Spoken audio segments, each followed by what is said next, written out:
அனைவருக்கும் வணக்கம். 4 நாட்களாக நம்ம டெல்லியில் நீட் தேர்விலே நடைபெறுகின்ற முறைகேடுகளை கண்டித்து பல போராட்டங்களை நடத்திட்டு வராங்க. எனக்கு ஒரு சந்தேகம் என்ன அப்படின்னா, டெல்லியில் நீட் தேர்வு தேவையில்லைன்னு அவங்க போராடலை.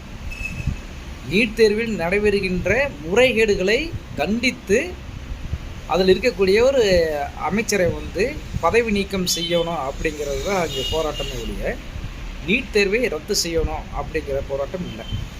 இன்னொரு விஷயம், அந்த நீட் தேர்வினால் என்ன மிகப்பெரிய ஒரு ஆபத்து அப்படிங்கிறது இது வரைக்கும் யாருமே தெளிவாக சொல்லலை. சரி, நீட் தேர்வினுடைய நன்மைகள் என்ன அப்படிங்கிறது சில பேர் தெளிவாக சொல்லியிருக்காங்கன்னு சொல்லி பார்த்திங்கன்னா அதுவுமே இல்லை. அதாவது நான் சொல்கிறது அது பத்திரிகை துறை சார்ந்தவர்களுக்கு தெரியலாம். அதாவது சாதாரண ஒரு ஜனங்களுக்கு நீட் தேர்வுனா என்ன அப்படிங்கிறது தெரிஞ்சிருக்கு அப்படின்னு பார்த்திங்கன்னா 100% தெரியாது அப்படின்னு தான் நான் நினைக்கிறேன். இதில் நிறைய பேர் பார்த்திங்கன்னா அரசியல் பண்ணிகிட்டு இருக்காங்க. என்ன அரசியல் அப்படின்னு சொல்லி பார்த்திங்கன்னா, நம்ம தமிழ்நாட்டில் எதுக்கு எடுத்தாலும் ஒரு அரசியல் தான். அதாவது சரி, அதுக்கு முன்னாடி ஒரு முக்கியமான இன்னொரு விஷயத்தை பற்றி நம்ம பேசுவோமே. இப்போது உடுமலையில் நீட் தேர்வில் பாஸ் பண்ண ஒரு நண்பர், ரொம்ப ஏழை குடும்பத்தை சார்ந்தவர், அவர் என்ன ஒரு பேட்டி கொடுக்குறாரு அப்படின்னா, எனக்கு நீட் தேர்வு வரவேற்கக்கூடியது தான், எனக்கு எந்த ஒரு பிரச்சனையும் இல்லை, நான் கஷ்டப்பட்டு படித்தேன், நான் பாஸ் பண்ணேன் அப்படின்னு அவர் சொல்கிறாரு. சில பேர் என்ன சொல்கிறாங்க அப்படின்னா, இந்த நீட் தேர்வு இருக்கிறதுனால பெரிய பெரிய பணக்காரர்கள் ஈஸியாக உள்ளே போயிட்டு ஒரு மருத்துவத்துறையில் போக முடியாது. பார்த்திங்கன்னா மார்க் எந்த அளவுக்கு வாங்கியிருக்காங்க அதனுடைய அடிப்படையில் தான் அவங்க மருத்துவராக முடியும் அப்படிங்கிறது ஒரு தரப்பு சொல்கிறாங்க. இதில் நம்ம தமிழ்நாட்டை பொறுத்தளவு இந்தியாவிலேயே அதிகப்படியான மருத்துவக் கல்லூரிகள் இருக்கின்ற ஒரு எதுன்னு கேட்டிங்கன்னா தமிழ்நாடு தான். இது மார்க்கின் அடிப்படையில் அவங்களுக்கு மருத்துவ பணி கிடைக்குதுங்க. அந்த மருத்துவ பணியில் 75% மார்க்கின் அடிப்படையில் கொடுக்குறாங்க. அந்த 25% என்னங்கிறது உங்களுக்கு நல்லாவே தெரியும். அப்படி யார் வேணாலும் ஒரு டாக்டர் ஆகிடலாம் அப்படின்னு நினைக்கிறவங்களுக்கு இந்த நீட் தேர்வு கண்டிப்பாக தடையாக இருக்கும். நீட் தேர்வு இருக்கிற வரைக்கும் மருத்துவ கல்லூரிகளில் பார்த்திங்கன்னா பணம் என்ன பண்ண முடியாது, சம்பாதிக்க முடியாது. ஏன்னா எல்லாம் மார்க்கின் அடிப்படையில் நீங்கள் போகும்போது இவ்வளோ % தான் அமௌண்ட் கட்டணும் அப்படிங்கிறதெல்லாம் ஒரு விதிமுறையில் இருக்குது.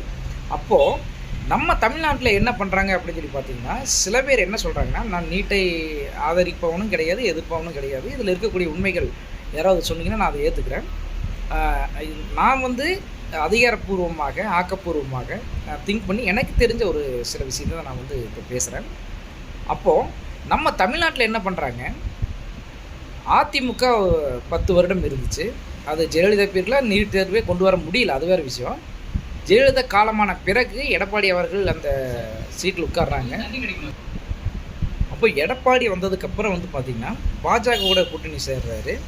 அப்போது அந்த நீட் தேர்வை நீட்டை ஆதரிக்கிறாரு. பெரும்பான்மையான பேர் பார்த்திங்கன்னா நீட்டுக்கு கையொப்பமிடுறாங்க. அதனால் பார்த்திங்கன்னா நீட்டு இந்தியா ஃபுல்லாகவுமே நீட் தேர்வு அமலில் வருது. அப்போ இருந்த எடப்பாடி என்ன பண்ணார், இன்றைக்கி நீட்டை எதிர்க்கின்ற எடப்பாடி என்ன பண்ணுறாரு, அன்றைக்கு காங்கிரஸ் கூட இருந்து அந்த நீட்டை கொண்டு வந்த திமுக 5 வருடமாக ஆட்சியில் இருந்துச்சு. அப்போ இந்த நீட் தேர்வை பற்றி ஏன் அவங்க பேசலை? அது கூட இருக்குங்க. இப்போது விஜய் அவர்கள் ஆட்சி பொறுப்புக்கு 2 மாதம் ஆச்சு. இயக்குநர்கள் சங்கம் அப்படிங்கிற ஒரு கோர்வேலை சினிமாவையும் அரசியலையும் ஒன்றா கொண்டு வந்து சேர்க்கக்கூடாதுங்கிறத என்னோட ஒரு கோரிக்கை. ஏன்னா சினிமா வேறு, அரசியல் வேறு. இதில் திமுகவை சார்ந்த நிறைய பேர் பார்த்திங்கன்னா விஜய், அதாவது நீட் தேர்வை எதிர்த்து இவங்க போராட்டங்கள் செய்யலை. இப்போது நடந்துட்டு இருக்கக்கூடிய சென்னையில் நடந்து கொண்டிருக்கக்கூடிய இந்த ஆர்ப்பாட்டத்தில் நீட் தேர்வை எதிர்த்தல இவங்க ஆர்ப்பாட்டமே செய்யறது இல்லைங்க. நீங்கள் பார்த்தீங்கன்னா, குறிப்பாக நீங்கள் பார்த்தீங்கன்னா விஜயோடைய அரசியலை எதிர்த்து தான் இவங்க எல்லாருமே பேசுகிறாங்க. இது எந்த விதத்தில் ஒரு நியாயம் அப்படிங்கிறது தெரியல. திமுக ஆட்சியில் இது போல் பல பிரச்சனைகள், நீட் தேர்வுனால் உயிரிழந்த போது இந்த இயக்குநர்களெல்லாம் எங்கே போனாங்க? நீட் தேர்வில் பல முறை வந்து பார்த்திங்கன்னா இப்போ இடையில ஒரு பிரச்சனையாச்சே நீட் தேர்வு வினாத்தாள் கசிவு. அப்போல்லாம் இவங்க இந்த இயக்குநர்களை எங்கே போனாங்க?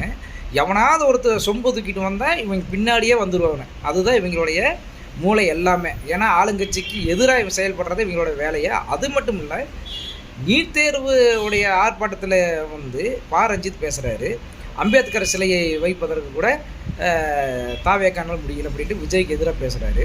இதுலேருந்து நீங்கள் தெளிவாக தெரிஞ்சுக்கோங்க, இவனுங்களை எவனையுமே நீங்கள் நம்பாதீங்க. எது சரி எது தப்புங்கிறது உங்களோட மனச்சாட்சிக்கே தெரியும்.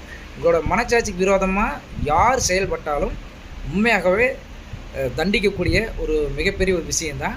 நான் இந்த காணொளி மூலமாக தெரிவிச்சுக்கிறது என்னென்னு கேட்டிங்கன்னா, இந்த ஆர்ப்பாட்டம்ங்கிறது மிக மிக மிக போலியானது. உண்மையாகவே மனதார யாராவது ஆர்ப்பாட்டம் பண்ணுறாங்கன்னு சொல்லி பார்த்தீங்கன்னா எல்லாமே சுயநலத்தோடு தான் இருக்காங்க. இவ்வளவு அக்கறை எடுத்து பண்ணக்கூடிய இவங்க திமுகவில் எத்தனை எம்பிக்கள் இருக்காங்க. இன்றைக்கி அவங்க வந்து ஆதரவு நிலைப்பாட்டை வெளியே கொண்டாந்தாலும் இந்த நீட்டை வந்து ரத்து செய்யலாம். ஆனால் இருந்தாலும் இவர்கள் அரசியல் செய்வதற்காகவே இந்த நீட்டை ஒன்றை கொண்டாந்து அது மூலமாக அவங்க சடுகுடு விளையாடிட்டு இருக்காங்க. இது ரொம்ப நாளைக்கு நீடிக்காது.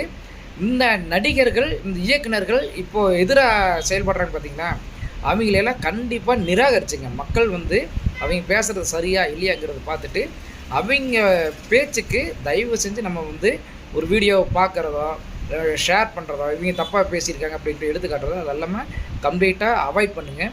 இன்றைக்கி ஒரு நல்ல ஒரு ஆட்சி வந்திருக்கு அப்படின்னா அதை வந்து நம்ம கண்டிப்பாக வரவேற்கலாம். 2 மாதத்தில் இவ்வளோ பிரச்சனைகள் வந்து சொல்லிகிட்டு இருக்காங்களே, அப்போ பல ஆண்டு காலமாக 75 ஆண்டு காலமாக இவங்க என்னத்தை பண்ணிட்டு இருந்தாங்கன்னு தெரியல. உண்மையாகவே சிந்திச்சு பாருங்கள் நண்பர்களே. ஓகே, மீண்டும் சந்திப்போம். நன்றி.